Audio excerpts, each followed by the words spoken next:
Great to see so many familiar faces joining.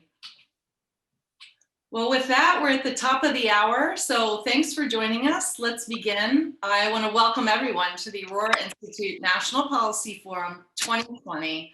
I'm Susan Patrick, the President and CEO of Aurora Institute, and I'll be opening and moderating today's event. We're a nonprofit, nonpartisan organization. Aurora Institute's mission is to drive the transformation of education systems and accelerate the advancement of breakthrough policies and practices to ensure high quality learning for all. Next slide, please. So here's the agenda. I will provide a national overview of state policies to advance education innovation. To highlight the bellwether state exemplars, we'll have brief presentations from 7 leaders leading transformation efforts in their states and also from national experts on key issues towards the end.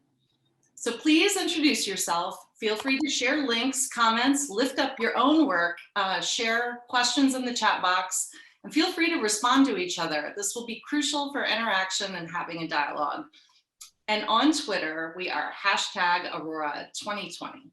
So this is a very critical time in our nation's history. There are multiple crises with the pandemic, racial injustice at the fore, income inequality, food insecurity, a digital divide, and the vast inequalities that plague our institutions and systems are exposed. Education is a critical solution to address these challenges. History may prove the situation with COVID-19 as a watershed moment for true transformation of K-12 education. We cannot snap back to old models. The structures and the traditional systems we rely on were not built to support all students' needs at a personalized level. Yesterday, you might have seen pollster Frank Lunt's findings that 66% of parents agree schools should be focused on rethinking how we educate our students.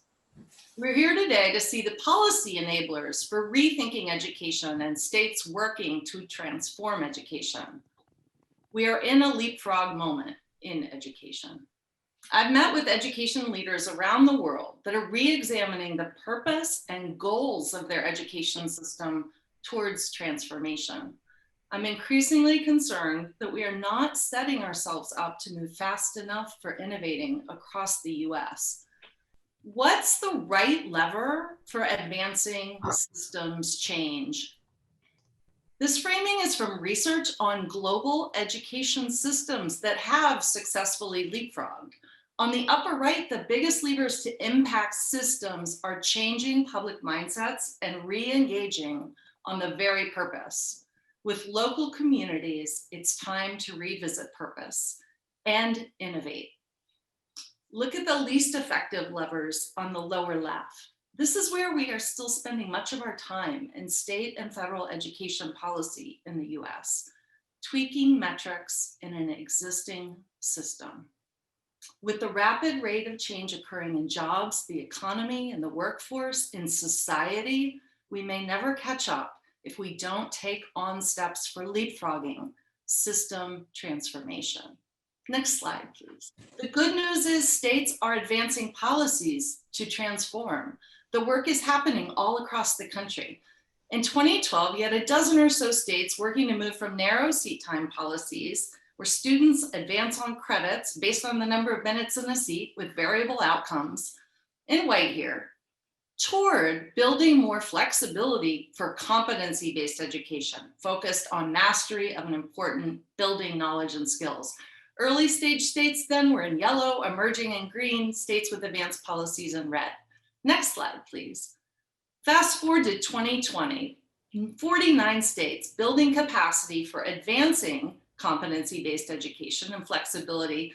And Wyoming's legislature is meeting next week on competency-based education and profile of a graduate, so we're hopeful there.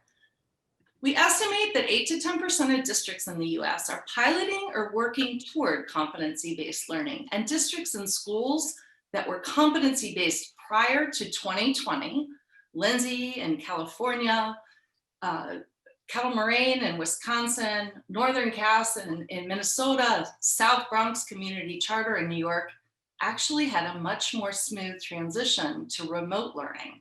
They had clear goals, students skilled in owning their own learning, reporting systems, communicating advancement by mastery each day, strong relationships. They had a structure to manage the shift. The competency-based schools were well positioned for this moment, which may well endure into our future. Next slide, please. So what is competency-based education? The original 5-part working definition that we developed with the field in 2011, competency-based learning focuses on mastery of learning, not seat time. Mastery learning expects evidence of demonstrating mastery before advancing. Learning objectives empower students. Assessment empowers and is meaningful to students, and students get immediate feedback with supports to reach mastery, like A, B, or try again. And they build a range of knowledge and skills they need for success. Next slide, please. So from our original competency-based definition, it was expanded in 2019 with 7 elements because we added the importance of student agency and equity. Agency means students own their own learning and set goals daily. We must commit to ensuring equity. That means all students achieve mastery and success. All means all. Next slide, please. So here are the promising state policies to advance personalized competency-based education. States can begin to transform their K-12 systems through these entry points, leading to a comprehensive statewide approach where K-12 can be aligned to higher ed, workforce readiness, and successful outcomes for all learners. So what's the highest potential for systems change? First, on the left, redefining purpose and redefining student success. States can establish a future-focused profile of a graduate, engage your local communities and states in a cross-sector stakeholder conversation to create a future vision and backward map from there. What students need to know and be able to do upon graduating. We see this in Virginia, South Carolina, Utah, and other states. If you go over, states can create innovation zones. This allows districts and schools to flag outdated policies and commit to waiving and removing policy barriers to innovation. We see this in Arkansas, Kentucky, Colorado, and other states. States can establish competency-based education task forces. States, governors, legislatures, and state chiefs are establishing competency-based education task forces and legislative study committees on competency-based education to identify recommendations to move forward thoughtfully. We've seen this in Iowa, Utah, Illinois, and other states. States move from awarding credit on seat time. Today, we released a new issue brief. Advanced policies range from credit flexibility options to redefining credits from hours to competency-based credits. We'll be dropping links to important resources in the chat room throughout today's event. States can create competency-based education pilots to catalyze districts and schools getting started with rethinking how we educate students with innovative practitioners like Idaho, Utah, Illinois, and others. So if you move over for states moving forward, the creation of proficiency-based diplomas in Vermont, Oregon, Colorado, Maine, or the Grand Canyon Diploma in Arizona allow multiple pathways to graduation.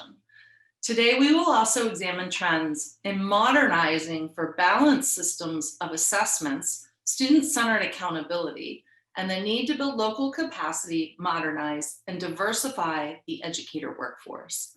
Some states, like Washington and Alabama, are working on advanced policies to build capacity and align competency-based pathways across K-12, higher education, community colleges, career tech ed, and the workforce towards a competency-based, continuous, lifelong learning system. That is a powerful vision for the future. That is what many other countries have already done, and states can do this. Any state can do this. Thank you for being here today. This concludes my overview with a national perspective on policies to transform education.